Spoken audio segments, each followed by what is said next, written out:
foremost, I want to give all praises, honor, and glory to Yahweh, Bahashem, Yahweh Shah, Bahashem, Kakudash. Double honors to the elders and apostles of Great Millstone who rule well. Peace, love, and salutations to the hopeful elect. This is your brother Dawada from the Men of Valor campaign in Greenville, South Carolina, coming back with another video on sincerity and in truth, and Lord willing, it could be edifying. And something I thought about last night, just meditating. All right, that would be good to bring out a video on. All right, I got this article pulled up right here, the Jerusalem Post, which is a Israel news outlet,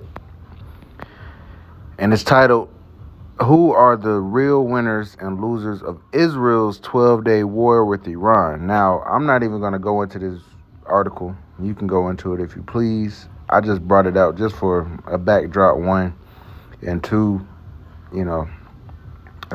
just to highlight the fact that there is a public acknowledgement that Israel just ended a 12-day war, which I think Trump coined it. 12-day war with Iran. All right, it didn't last. It lasted almost 2 weeks, and they did some damage on each other. All right. America jumped in and apparently bombed their nuclear facilities. And now there's a lot of confusion coming out as far as how far set back, it put the Iranians. Some were saying only months. Now they're coming out and saying it pushed it back for years. All right, so, you got some confusion in that.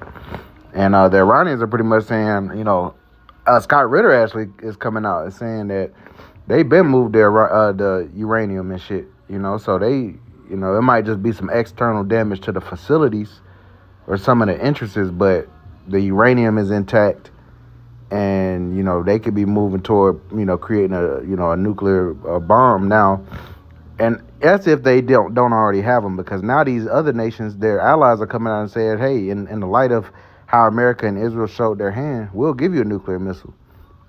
All right, so that defeats the whole fucking purpose of all of it. That's really why they want regime change, but nonetheless, that's not the point of the lesson. The point of the lesson is, all right, and it's not going to be a long lesson. I'm going to hit this one scripture that proves this point, all right, is if the people in the state of Israel right now are the true Israelites of the Bible, then why was there a 12-day war to begin with? Why is there conflict going on in that region at all? Because prophecy states that when Israel goes back home, everybody is going to be following the ways of them, the laws, statutes, commandments of Yahweh Bashem Yahweh Shai, and there wouldn't be any more war. So this 12-day war, just alone, not, on top of everything else, the other conflicts going on, but this 12-day war alone between Israel and Iran is proof that they are not the people. All right, let's get into it. Isaiah chapter 2 and verse 1. The word that Isaiah, the son of Amos, saw concerning Judah and Jerusalem. All right, and not just, so, a lot of times you'll see like Judah and Israel, meaning the northern and the southern kingdom. Right now, they call themselves Jews, and Jew is just short for Judah. So what about the other tribes? All right, we don't hear any public acknowledgement of the other tribes. We just hear Jews. All right, which represents one tribe, the head tribe of Judah. But what about the other 11 tribes?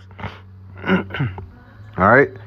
Verse 2, it says, "And it shall come to pass in the last days." All right, so in the end. All right, so this didn't come to pass yet. It says that the mountain of the Lord's house, all right, the government, the establishing ruling body, house shall be established at the top of the mountains. So it's going to be established at the top of all governments. All right, now, those 1948ers, yeah, they are established at the top of governments. They do rule over the earth, but the scriptures say that the earth is given into the hand of the wicked. He covereth the faces of the judges thereof, if not, wherein who is he? So they fulfilled that. All right, but let's continue on. It says, "And shall be exalted above the hills, and all nations shall flow unto it." All right, are all nations flowing into Israel right now? No, they're in conflict with all the Arab nations around them. Now they're in league with America, and they're in league with most of the other European nations, but they also happen to be Edomites. All right, so that all nations isn't flowing into Israel right now. All right, in that regard. Verse 3. And many people shall go and say, Come ye, and let us go up to the mountain of the Lord, to the house of the power of Jacob, and he will teach us of his ways. So are these different Muslim nations, coming up, going to Israel and saying, teach us of your ways? No, they're actually saying death to America and death to Israel.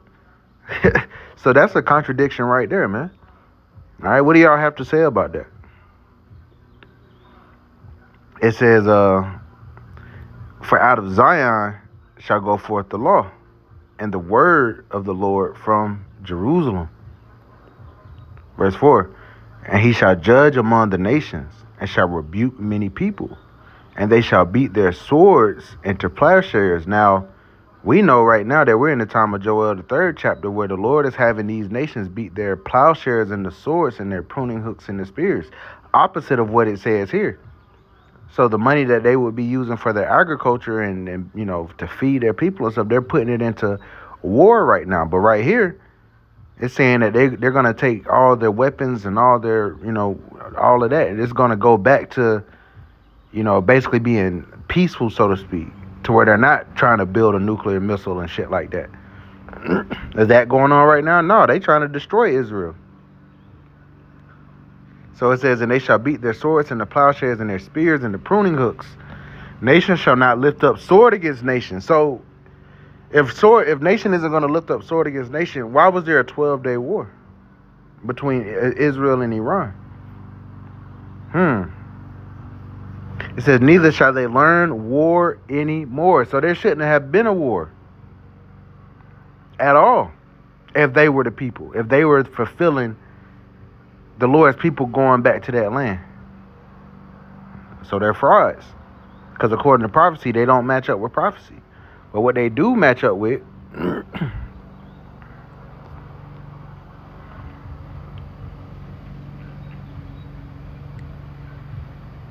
where we at? Ezekiel chapter 36 and verse 5. It says, therefore thus said the Lord, power. Surely in the fire of my jealousy have I spoken against the residue of the heathen and against all Idumea. Now, Idumea is Greek for Edom, all right, meaning red. And those people are whom the Lord have indignation forever. It says, which have appointed my land into their possession with the joy of all their heart. Are there not a nation of people that are heathens that have appointed the Lord's land into their possession, taking claim to the Lord's land, proclaiming to be the ancient Israelites? Because the Palestinians aren't claiming. They just claim that they occupied that land, which for a time they did. All right, but those Israelis are the ones that are actually claiming that God gave them that land. It says, which have appointed my land into their possession with the joy of all their hearts, with despiteful minds to cast it out for a prey. All right. So the Lord has, we got two situations right here. The Lord said that there was going to be some heathens, all right, who's going to piss the Lord off and appoint the Lord's land into their possession. And then in Isaiah, the 2nd chapter, when the Lord does establish the true Israelites, the nations aren't going to learn war anymore. So let's go back right here. All right. Israel just finished up a 12-day war with Iran, which we know, that just really, that showed that, the Iranians don't trust America and Israel no more. That all diplomacy is gone. And you've unified Iran even more, all right, because they didn't get destroyed or anything like that. Yeah, some people died, but there's 90 million people there.